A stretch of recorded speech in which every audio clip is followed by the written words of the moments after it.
Bagaimana cara mengakomodir titipan doa dari keluarga dan teman banyak, sedangkan waktu berdoa di tempat mustajab waktunya singkat? Jadi kami dulu waktu masih mahasiswa di Mesir, di rumah itu disediakan buku saku. Siapa aja kawan yang datang nuliskan doanya. Nanti pas sampai di Makkah, di Madinah, dibacakan doa itu. Ya Allah, si fulan ingin nilainya jahit. Ya Allah, si fulan ingin supaya diterima calon mertua. Ya Allah, si fulan supaya beasiswanya, gitu, biar nggak lupa. Adapun mengucapkan salam, Assalamualaikum ya Rasulullah, dari semua sahabat-sahabat yang menitipkan, yang tak bisa aku sebut satu persatu. Assalamualaikum ya Nabi Allah, Assalamualaikum ayuhan Nabi wa rahmatullahi wabarakatuh. Kalau bisa di Taman Raudhah, tak bisa setentang dengan Taman Raudhah di belakang. Begitu juga nanti di Makkah. Kalau bisa sholatnya di belakang makam Ibrahim selesai tawaf. Kalau tidak bisa, setentang, sejajar dengan makam Ibrahim. La yukallifullahu nafsan illa wus'aha. Kita bawa buku titipan doa 100 halaman. Baru berdoa-doa untuk kita aja belum selesai, udah kena halau. Macam mana ini Pak Ustadz? Ya keluar pas di belakang setentang dengan Taman Raudhah itu. Berdoa kepada Allah Subhanahu wa ta'ala. Itu tentang titipan-titipan doa. Setelah melaksanakan sholat jamak takdim, sholat zuhur dan asar di Masjid Nabawi, setelah sampai di Masjid Bir Ali, jamaah masuk untuk sholat tahiyatul masjid. Apakah boleh melaksanakan sholat sunat yang lain? Setelah masuk di Masjid Bir Ali, pertama sholat sunat tahiyatul masjid. Habis itu sholat sunat ihram. Dalilnya mana? Nabi melaksanakan sholat sunat di bawah pokok kayu di Zulhulaifah. Zulhulaifah itu Pak Ustadz, itulah dia Bir Ali. Nama zaman dulunya Zulhulaifah, nama sekarangnya Bir Ali. Nama dulunya Juhfah, nama sekarangnya Rabir. Kami kalau berangkat dari Mesir naik kapal laut, kapalnya berhenti tengah jalan, itu zaman dulu namanya Rabir. Zaman dulu namanya zaman sekarang Rabir, tempat berniat. Juhfah. Siapa tadi yang tausiah? Ustadz Abdul Somad. Oh enggak, yang tausiah tadi Uwas. Itu juga orangnya. Nama dulunya Abdul Somad, nama sekarangnya Uwas. Lalu setelah sholat sunat itu, apakah masih boleh? Boleh sholat sunat taubat, boleh sholat sunat hajat, boleh sholat sunat mutlak, boleh sholat sunat apa aja. Kalau kebetulan pagi, sholat sunat duha, boleh.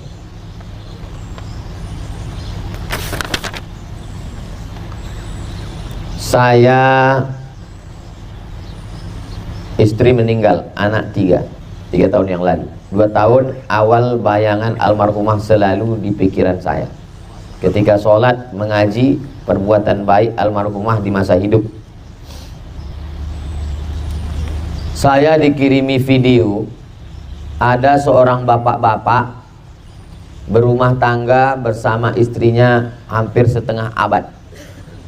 Setelah itu, setelah istrinya meninggal, dia setiap sholat menangis. Pertanyaan dia ke syekh itu, apakah sah sholat saya kalau saya menangis? Tapi justru orang konsen mendengar bukan pada nangisnya itu. Kok bisa dia ingat terus? Sementara bapak-bapak sekarang masih hidup pun dia udah lupa. Nah, itu kan.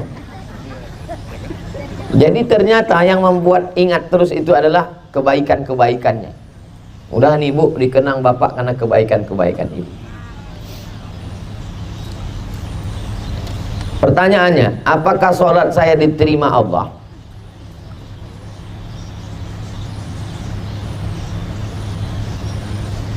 Buya Hamka punya anak namanya Irfan Hamka. Irfan Hamka menulis buku judulnya Ayahku. Ayah. Kalau Buya Hamka tentang ayahnya, ini Irfan menulis tentang Buya Hamka. Di dalam buku itu diceritakan Buya Hamka duduk membaca Quran 6 juz. Ditanya sama anaknya Irfan Hamka, kenapa ayah baca Quran? Gak berhenti-berhenti. Untuk menghilangkan ingatanku kepada almarhumah ibu. Jadi disibukkan diri itu dengan kesibukan baca Quran dan berzikir. Kita tidak bisa mengatur pikiran kita. Kalau tangan bisa, tangan ini antara memegang atau berhenti bisa. Mulut pun bisa, antara ngomong atau tidak ngomong tak bisa. Tapi pikiran tak bisa. Bisa tak pikiran ini disuruh berhenti? Tak bisa. Kita hanya bisa mengalihkan pikiran. Pikiran dialihkan ke baca Quran, dialihkan ke zikir. Astaghfirullahaladzim, astaghfirullahaladzim, astaghfirullahaladzim. Allahumma sholli ala sayyidina Muhammad wa ala ali sayyidina Muhammad. Allah, supaya pikiran itu berhenti. Makanya orang-orang yang ikut meditasi, yang ikut yoga, itu diajarkan how you can stop your mind. Bagaimana Anda bisa menghentikan pikiran. Sebetulnya pikiran ini tidak bisa berhenti. Pikiran ini terus berpikir. Menengok pohon kurma, berapalah buahnya, setahun berapa kali panen, berapalah modalnya, kira-kira bisa tak ditanam di Bekasi. Pikiran itu terus, pikiran tak bisa berhenti. Pikirannya bisa dialihkan, dialihkan ke zikir, dialihkan ke baca Quran, dialihkan. Kalau kita sudah berusaha, dia tetap datang juga, maka kita terus sampai akhirnya Allah memberikan jalan. Allah berjanji, walladzina jahadu fina, orang yang bermujahadah mengerahkan segenap kemampuannya, lanahdiyannahum subulana, kami akan menunjukkan jalan kami, kata Allah Subhanahu wa taala. Dan Allah itu kalau sudah berjanji, innaka la tukhliful mi'ad, Allah tidak mungkin ingkar janji. Jadi sholatnya tetap sah dengan terus berusaha. Bagaimana supaya sholat saya ini khusyuk? Maka ketika membaca itu nafasnya diatur dan betul-betul dibaca. Cobalah dengar sholat zuhur, sholat asar di Masjidil Nabawi. Coba nanti dekat tiang, itu kedengaran imam itu seperti berbisik ke telinga kita. Bismillahirrahmanirrahim. Saking tajamnya mikrofon sini. Mikrofon di tempat kita bercakap pun kita kadang tak kedengaran. Mikrofon di sini imam tuh berbisik bisa kedengaran. Nah, jadi tajam sekali mikrofon. Bismillahirrahmanirrahim. Alhamdulillahirabbil alamin. Ar-Rahmanirrahim. Jadi dengan membaca dan mengatur nafas itu membantu kekhusyuan. Jadi banyak jamaah yang heran, yang pertama-pertama, Ustadz kenapa di sini sujudnya lama sekali? Sebenarnya sujud di sini itu nggak lama. Sujud kita yang selama ini terlalu cepat. Coba hitung tasbihnya pakai nafas, itu hanya 5 kali sebetulnya. Tasbih yang dibaca imam itu hanya 5 kali. Tapi dengan nafas ya, Subhana rabbiyal a'la wa bihamdi, Subhana rabbiyal a'la wa bihamdi, Subhana rabbiyal a'la wa bihamdi, Subhana rabbiyal a'la wa bihamdi, Subhana rabbiyal a'la wa bihamdi. Kita selama ini 3 kali tasbih 1 nafas dan tak berbunyi. Itu yang cepat. Coba kalau iftitah itu dibagi 4 nafas. Allahu akbar kabira walhamdulillahi katsira wa subhanallahi bukratan wa asila. Wajjahtu wajhiya lilladzi fatara as-samawati wal arda hanifan musliman wa ma ana minal musyrikin. Inna salati wa nusuki wa mahyaya wa mamati lillahi rabbil alamin. La syarika lahu wa bidzalika umirtu wa ana minal muslimin. Nafasnya diatur, bacaannya itu dibaca, bukan hanya diam. Karena kalau orang tidak mengatur nafas, satu nafas itu bisa serangkap 3, iftitah, fatihah, ayat. Namanya sholat Valentino Rossi. Nah, itu diantara menjaga kekhusyuan supaya pikiran kita tak kemana-mana. Apalagi setelah sampai ke Madinah nih, pikiran kemana-mana. Onta belum dibeli. Azan Jumat kan ada 2 kali. Azan pertama dikumandangkan belum masuk waktu, karena azan pertama itu untuk memanggil orang datang ke masjid. Zaman Nabi azannya sekali setelah masuk waktu. Ketika pada zaman Abu Bakar, Umar, Utsman, pasar di Madinah ini sudah terlalu luas. Kalau azan sekali banyak orang terlambat, dibuat azan untuk memanggil. Setelah orang datang berkumpul, pas masuk waktu baru azan lagi. Dan azan kedua dikumandangkan saat khotib di atas mimbar dan waktunya masuk waktu azan. Bagaimana kedudukan sholat setelah azan pertama sedangkan waktu sholat belum masuk? Sholat qobliyah masuknya setelah masuk waktu. Jadi kalau zuhurnya jam 12.10, baru dihitung qobliyah setelah jam 12.10. Jam 12 tak ada qobliyah, karena qobliyah itu setelah masuk waktu. Jadi kalau dia sholat sunat, dia terhitung sholat sunat, bukan masuk qobliyah. Kenapa di sini tidak ada qobliyah? Karena di sini pakai mazhab Hambali. Dalam mazhab Hambali nggak ada qobliyah Jumat.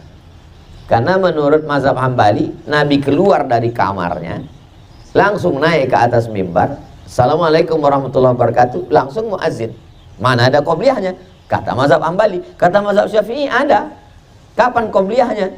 Karena Nabi sebelum naik ke atas mimbar itu udah masuk waktu sholat, dia qobliyah dulu. Nabi qobliyah di kamarnya, dan sahabat itu qobliyah. Abdullah bin Mas'ud qobliyah, dan mereka disuruh Nabi memperbanyak sholat-sholat sunat. Di antaranya sholat qobliyah. Kata Imam Nawawi, sholat Jumat itu kan menggantikan zuhur. Kalau zuhur yang digantikan ada qobliyahnya, maka Jumat yang menggantikan juga ada qobliyahnya. Ada hadis, fi kulli adzanaini shalah, setiap ada azannya, ada iqamatnya, pasti ada sholat sunat qobliyahnya. Sholat Jumat itu kan ada azannya, ada iqamatnya, pasti ada qobliyahnya. Beda dengan Idul Fitri. Idul Fitri nggak ada qobliyah karena tidak ada azan, tidak ada iqamat. Itulah hujjah mazhab Syafi'i. Itu perbedaan. Ya, tapi Pak Ustadz di sini nggak ada. Di sini tidak ada qobliyah itu sejak 1924. Karena mazhab resmi negara mazhab Hambali. Sebelum itu Makkah Madinah ini mazhab resminya adalah mazhab Syafi'i. Baru sejak 1924 sampai sekarang 2023 ini, baru 100 tahun belakangan ini dia bermazhab Hambali. Jadi kalau mau melaksanakan qobliyah setelah azan, sebelum azan tidak disebut dengan qobliyah.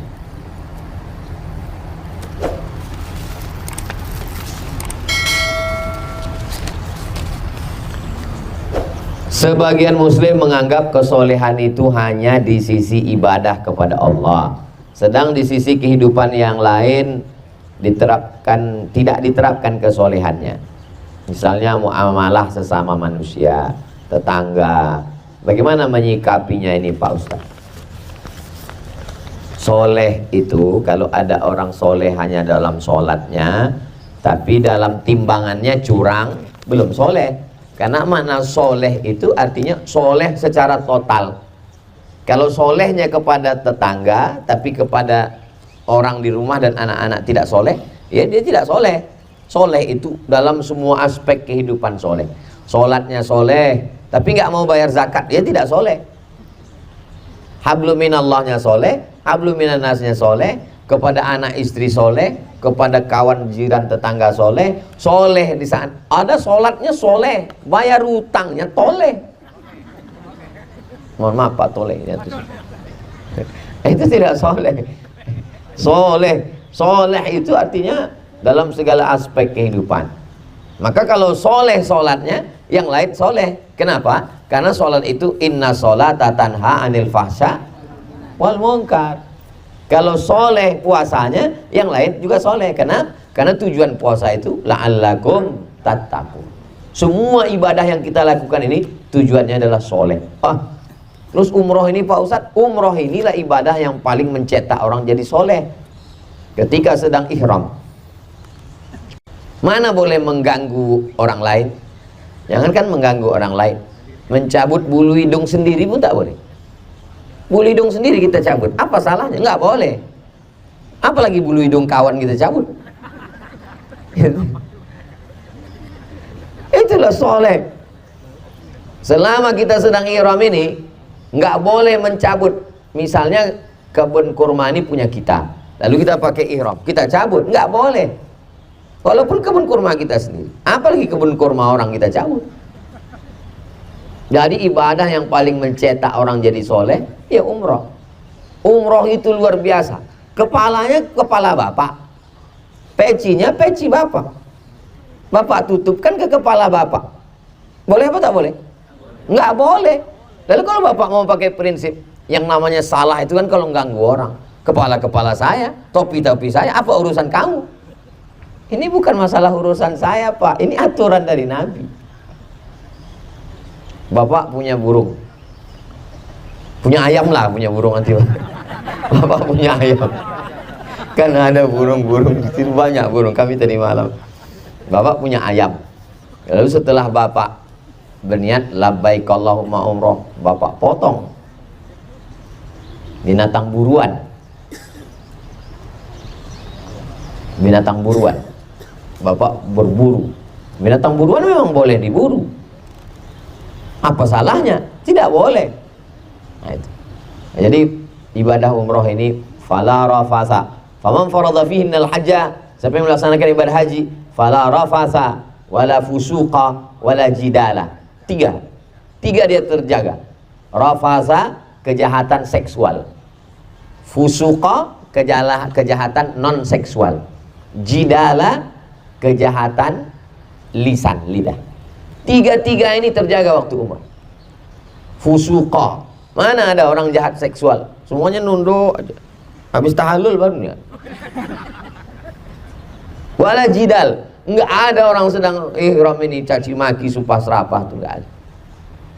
Paling kalau dia mau udah marah betul minta kunci sama Ustaz. Kuncinya Ustaz. Tak ada orang caci maki sumpah serapah. Nah, jadi semua ibadah kita itu tujuannya untuk membuat kita menjadi soleh.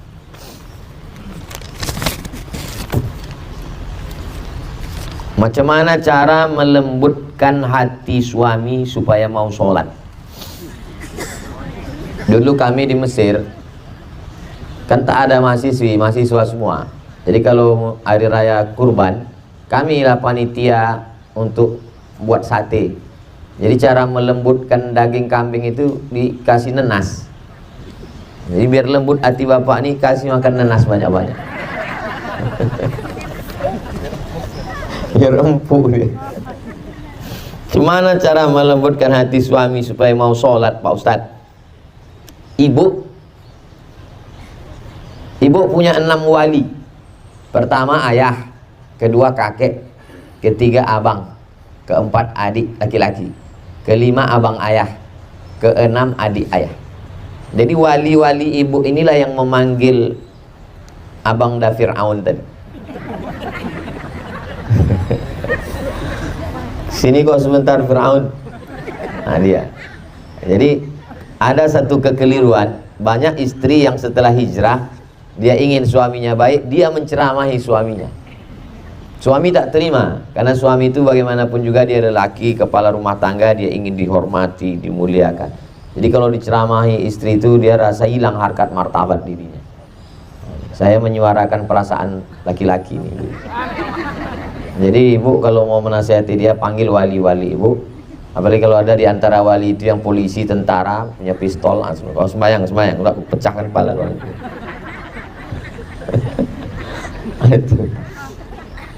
Itu pertama, ikhtiar kita melalui orang lain. Yang kedua, kira-kira siapa yang omongannya didengar. Nah, suami saya ini Pak Ustadz, yang didengarnya ada paman dia, lisannya lisan pamannya, bahannya dari ibu. Jadi emang gitu. Tapi masalahnya pamannya ini pun nggak sembahyang juga Pak Ustadz. Melalui lisan orang lain. Yang ketiga, melalui doa. Nanti ibu tawaf sunat, masuk Masjidil Haram, yang paling bagus adalah tawaf sunat. 7 putaran itu doanya nggak usah robah-robah, itu aja. Lembutkan hati suamiku mau sembahyang, lembutkan hati suamiku mau sholat, lembutkan mau sholat. Yang kuat-kuat. Dengarkan, tak sembahyang lagi kau. Ya Allah, lembutkan hatinya supaya sholat, lembutkan hatinya supaya sholat, lembutkan hatinya supaya sholat, lembutkan hatinya supaya sholat, lembutkan hatinya supaya sholat. 7 putaran.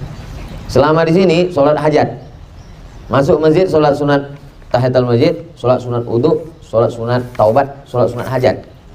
Sholat sunat hajat, ya Allah hajatnya dalam hati aja, nggak usah perlu kuat-kuat. Usolli sunatal hajat, lembutkan hatinya supaya sholat, ya Allah. Kata kawan sebelah, lakiku juga gitu. Rupanya lagi tren laki-laki. Nah itu untuk menguatkan kita semua insya Allah. Dari ibu fulan, nggak boleh disebut Ini kertasnya saya simpan, ini menjaga kode etik. Takut bocor ke tangan yang tidak bertanggung jawab. Khawatirnya sih dipoto, diupload di FB. Kalau ada pertanyaan yang lain, silakan sampaikan. Tonton.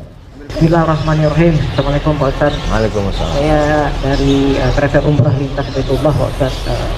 Saya ingin bertanya sedikit Pak Ustaz tadi mengenai topik yang Pak Ustaz sampaikan bahwa kita harus bergaul bersama dengan orang-orang soleh Pak ya.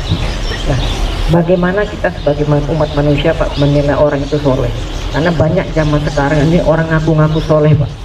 Dan untuk diketahui sebentar lagi ada musim pemilu Pak. Banyak orang-orang soleh yang nongol Pak. Itu bagaimana Pak Ustaz? Pertanyaan saya. Yang kedua, selain bergaul dengan orang soleh, apakah kita juga bisa bergaul dengan orang-orang lainnya, tetapi tidak merusak akidah kita? Nah itu saya pertanyakan Pak. Karena itu saya galau sekarang, banyak yang tiba-tiba nongol jadi soleh setelah pemilu atau setelahnya berubah jadi orang seperti biasa lagi.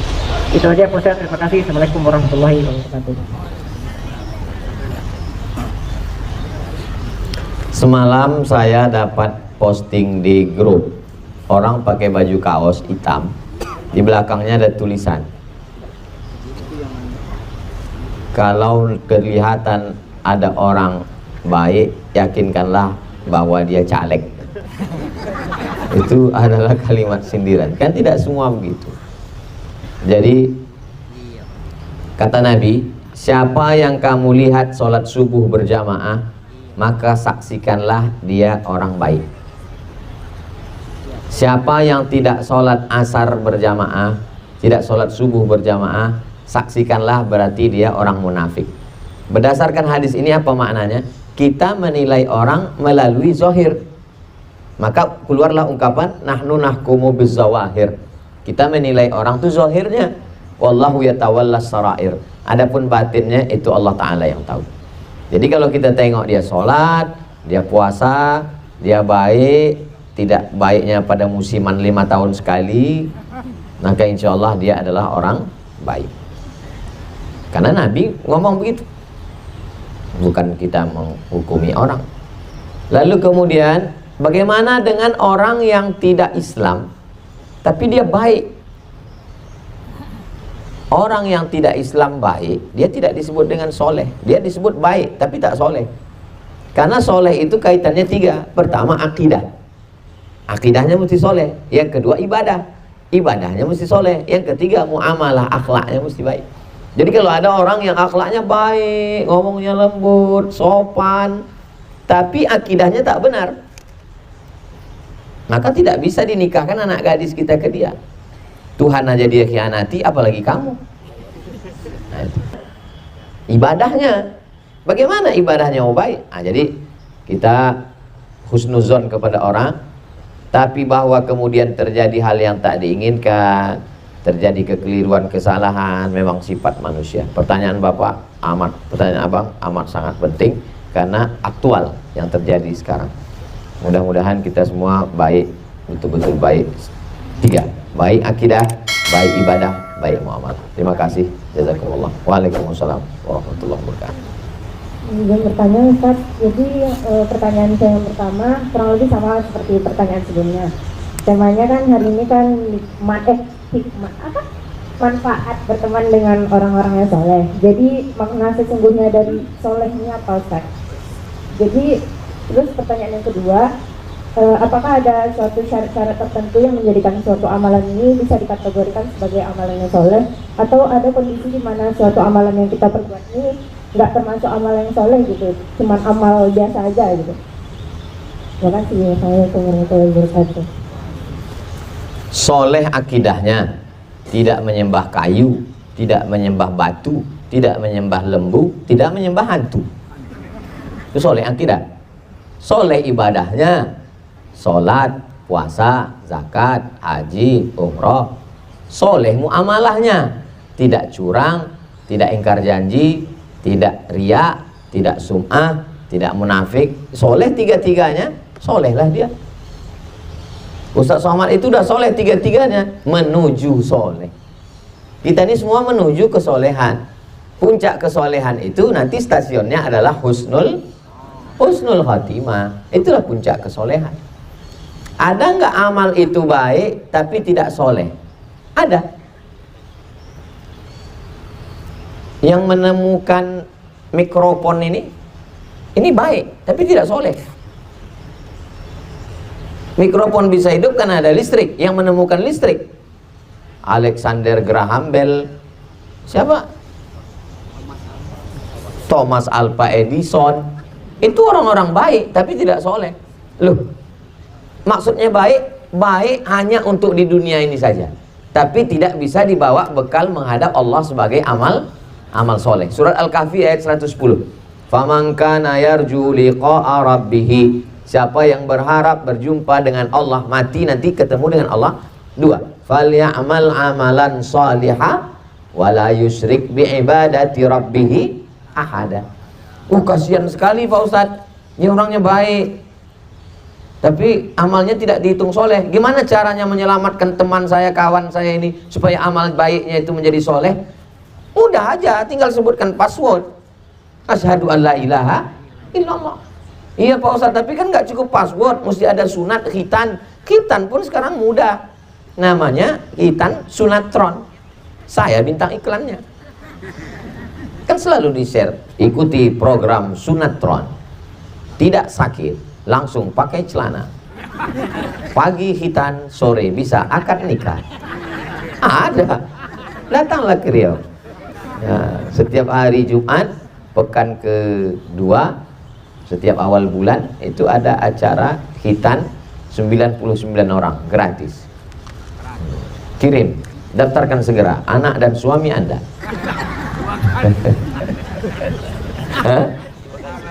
Jangan 2 kali Pak, 1 aja hampir habis. Jadi pertanyaannya bergizi, berkualitas. Apa itu baik, apa itu soleh? Kalau hanya sekedar baik, semua orang baik. Makan itu baik tapi tidak soleh. Kapan makan itu menjadi soleh? Ketika disebut nama Allah, Allahumma barik lana fima razaqtana wa qina azabannar. Tidur itu baik, dokter bilang tidur. Ayam pun tidur, ular pun tidur, gajah pun tidur, tapi tidak soleh. Kapan dia menjadi soleh? Ketika disertakan nama Allah, Bismika Allahumma. Jangan disebut, kadang mau tidur langsung. Di situ dia baru menjadi soleh. Nah, kita ini mudah-mudahan semua amal kita baik dan soleh insyaallah. Amin ya rabbal alamin. Ada, saya jawab dengan kertas nih Ustaz. Ketika kita sedang belajar hijrah, bagaimana cara menanggapi jika ada yang mengatakan bahwa itu hanya ikut-ikutan aja, itu hanya tren aja. Semua berawal dari ikut-ikutan. Semua berawal dari ikut-ikutan. Setelah ikut-ikutan menjadi kebiasaan. Setelah kebiasaan lama-lama menjadi kewajiban, kebutuhan, lalu kemudian lama menjadi kecintaan sehingga tidak Saya ikut-ikutan dengan emak saya, ayah saya, mengatakan bahwa ini namanya payung. Ini namanya payung. Ini namanya payung. Ini namanya payung. Akhirnya saya bilang payung. Coba kalau emak sama ayah saya dulu ngasih tahu, this is umbrella. Hadhihi midhallah. Pasti ngomong itu ikut-ikutan, berpakaian pun ikut-ikutan. Saya pakai jubah ini karena waktu kecil dibelikan emak saya, ayah saya dibelikannya jubah. Di kampung kami kalau mau khitan itu pakai jubah, pakai sorban. Ikut-ikutan, berawal dari ikut-ikutan, lalu kemudian suka, cinta, berawal dari keterpaksaan, lama-lama menjadi kebutuhan, lama-lama menjadi ketergantungan, kecintaan. Begitu juga dengan proses hijrah ini. Nengok orang hijrah juga. Ada acara etika, ikut. Acara muhasabah, ikut. Nengok orang nangis, nangis. Pas ditanya orang, kok kenapa nangis? Enggak tahu. Tapi jangan berhenti pada stasiun ikut-ikutan. Berawal dari ikut-ikutan, lama-lama menjadi kebiasaan, lama-lama menjadi kebutuhan, lama-lama menjadi ketergantungan, lama-lama menjadi kecintaan. Begitu juga orang buat dosa. Awalnya kan cuma ikut-ikutan. Kata kawan, ayolah mabuk. Masa anak jantan gak mabuk? Oh enggak, dosa. Bencong. Akhirnya berani mabuk. Lama-lama ketergantung. Begitu juga tergantung kita membuat komunitas kita. Akhirnya kalau kita menjadi baik, maka insya Allah semuanya akan menjadi baik-baik. Itu jamaah kita atau jamaah lain? Oh, Uzbekistan. Ternyata jamaah kita ini mirip orang Uzbek.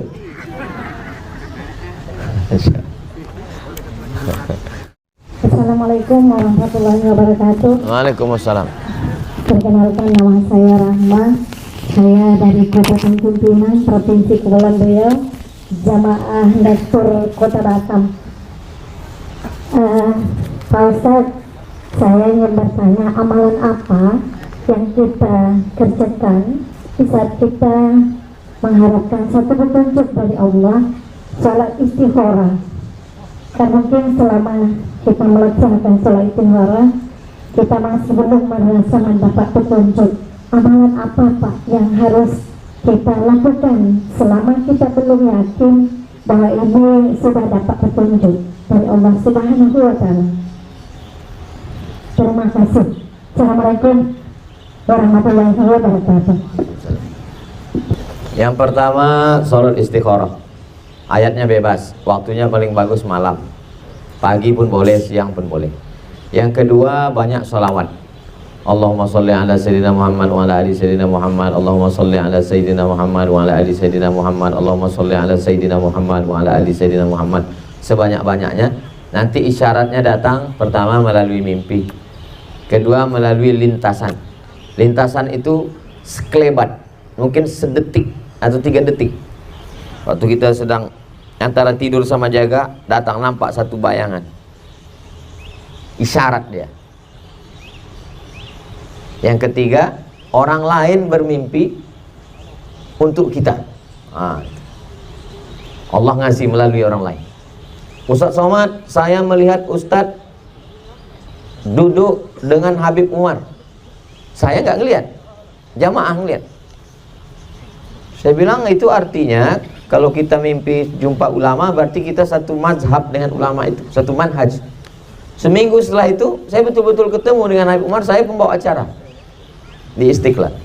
Saya nggak ngelihat. Ternyata jamaah itu lebih tembus dari saya lagi. Allah cuma mau ngasih tahu, Abdul Somad, kau nggak lihat, jamaah kau ngelihat. Datang Ustadz nemui saya, guru di pondok pesantren. Ustadz, saya ngelihat Ustadz sedang tausiah, tiba-tiba datang 2 orang, Sayyidina Al-Hasan dan Sayyidina Al-Husain, anak Fatimah cucu Nabi. Apa maknanya? Seminggu setelah itu, saya betul-betul berada di majelis bacaan hadis. Yang membacakan hadis itu Sayyid Abdul Mun'im bin Abdul Aziz bin Siddiq Al-Ghumari Al-Hasani, keturunan Sayyidina Al-Hasan. Yang selama ini saya selalu duduk dengan keturunan Sayyidina Al-Husain. Sekali itu Al-Hasan. Oh, itu maknanya. Jadi kita banyak bersolawat. Pertama, mimpi. Yang kedua, sekelebat, lintasan antara tidur dan jaga, ditunjukkan Allah SWT.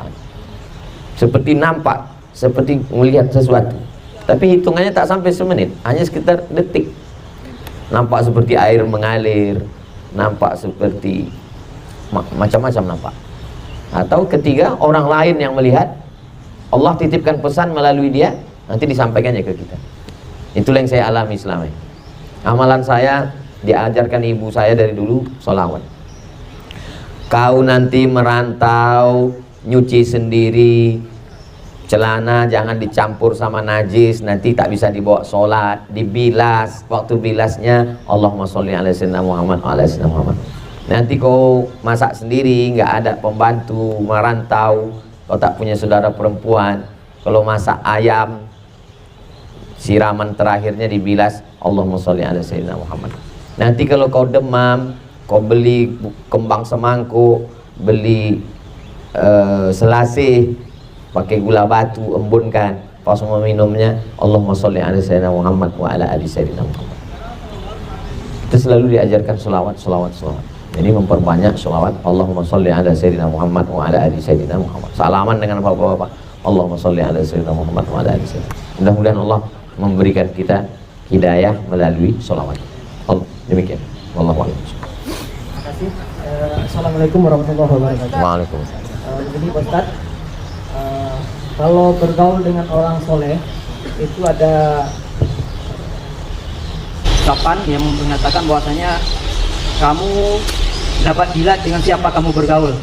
Nah, jadi kalau sekiranya orang-orang soleh yang merasa dirinya soleh tersebut membuat satu kumpulan atau grup, hanya dengan bergaul dengan rombongan atau grup-grup mereka saja, terus yang orang-orang yang belum mendapat hijrah apa sebenarnya itu gimana mereka membawa mereka untuk jadi hijrah. Ya. Saya ini merasa diri saya kurang soleh, belum soleh, menuju orang soleh. Maka begitu saya dapat kabar ada Syekh Usamah, saya datang. Saya dengar ada Syekh Abdul Mun'im, saya datang. Nampak saya ada Habib Syekh Abdul Qadir As-Segaf, saya datang. Itu maksudnya. Mujalah satu solihin, duduklah kamu bersama orang-orang soleh. Saya merasa saya kurang soleh, tidak soleh. Saya ingin menguatkan kesolehan saya, maka saya pergi ke Aceh. Saya ketemu Abu Tumin, saya ketemu Abu Kutakrung, saya ketemu murid-murid Syekh Mudawali yang tua-tua. Itu maksudnya duduklah engkau dengan orang soleh. Adapun bagaimana dengan orang yang masih minum khamar, masih mabuk, itu hadisnya man ra'a minkum mungkaran, kalau kamu melihat kemungkaran falyughayyirhu biyadik, dengan tangan. Ustaz Somad kalau duduk sama orang soleh aja dengan, makanya kalau saya pergi ke satu daerah, tablik akbarnya mesti 3. Pertama, tablik akbar di tanah lapang. Tanah lapang sepak bola, di stadion. Kenapa? Itu untuk ring 3 yang belum tersentuh masjid. Ada beberapa orang tak mau ke masjid karena dia trauma, kawannya ke masjid meninggal, dia tak mau ke masjid. Nah, maka dibuat tablik akbar. Makanya kalau panitia saya sampaikan, nanti buatkan satu tablik akbar malamnya di tanah lapang ya, di stadion ya. Itu maksudnya supaya untuk orang ramai. Baru kemudian yang kedua, tablik akbar di masjid, dalam masjid. Nah, ini biasanya subuh untuk ngaji. Baru kemudian untuk yang zuhur dan duha, itu biasanya untuk komunitas. Komunitas ID, Ikatan Dokter, komunitas motor besar moge, komunitas pengacara, komunitas. Ini orang-orang komunitas ini yang tidak datang bukan mau pengajian sebetulnya. Karena mau datang acara family gathering, atau ngopi bareng, atau acara macam-macam. Di Loksmawe, itu Ustadz Damanhur ada buat nama acaranya ngopi, ngobrol perkara iman. Tidak di masjid, tapi di kafe. Di kafe, kawan-kawan kita buat. Ustadz Dery Sulaiman juga buat di kafe. Jangan menutup akses. Banyak orang mau bertobat, tapi untuk menjumpai Ustadz ini susah sekali. Menjumpai Ustadz siapa? Ustadz Somad. Payah kali kami mau jumpa Ustadz. Dulu nomor saya itu saya kasih di YouTube. Yang mau bertanya ke saya, ini nomor saya. Oh, banyak pula anak gadis mau WA. Nah, sejak itu nomor saya simpan. Jadi nomornya masuk ke admin. Makanya banyak sekali di Instagram, Ustadz, admin ini kenapa nggak pernah dibalas? Ini DM kami kok nggak dibalas? Itu jangan salahkan saya, karena saya tak tahu passwordnya. Nah, jadi insyaallah nanti kita buat grup. Ada kajian Selasa malam Rabu, itu bersama hijrah bersama Ustaz Abdul Somad. Itu pertanyaan yang masuk setiap hari Selasa malam Rabu. Walaupun sedang umroh ini, tetap. Kemarin transit di Jakarta, Selasa malam Rabu, Rabu berangkat, tetap malamnya tetap dibuat acara. Nah, jadi jangan tutup akses. Jadi itu pemahamannya. Duduk bersama orang soleh, kita yang belum soleh duduk dengan orang soleh. Adapun orang yang sudah baik, maka mengajak orang yang belum baik untuk menjadi baik. Tetangga kita, kawan kita, keluarga kita, sahabat kita, orang dekat kita, kawan sekantor, anak buah, menjadi orang baik. Demikian. Wallahu a'lam.